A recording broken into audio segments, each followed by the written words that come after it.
Et vous, madame, vous êtes d'où? d'Oussillon.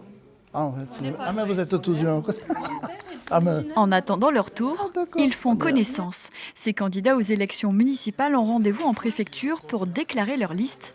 À Puybegon, une seule pour l'instant, celle du maire sortant. Cette démarche a demandé à son équipe un peu de travail entre documents à remplir et à fournir.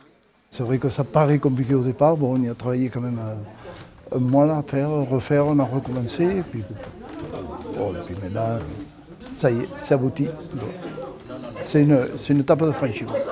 Ce sont des agents de la préfecture qui vont vérifier si tout est en ordre. Ils sont 11 à être mobilisés pour ces opérations.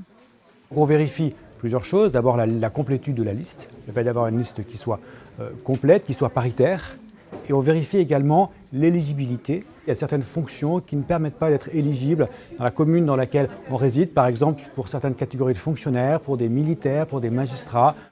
Dans l'arrière-salle, tous les noms sont saisis sur une application nationale du ministère de l'Intérieur. Cette fois, il s'agit de contrôler que les candidats ne se présentent que dans une seule commune. Dernière étape pour les villes de plus de 3500 habitants, donner une couleur politique aux listes. Nous devons effectuer ce qu'on appelle le nuançage de ces listes, c'est-à-dire qu'on va attribuer une nuance politique aux listes qui se présentent et cette nuance politique est ensuite rendue publique. Plus de 350 rendez-vous ont déjà été pris à la préfecture du Tarn. Les dépôts de dossiers pour le premier tour sont possibles jusqu'au 26 février, 18 h.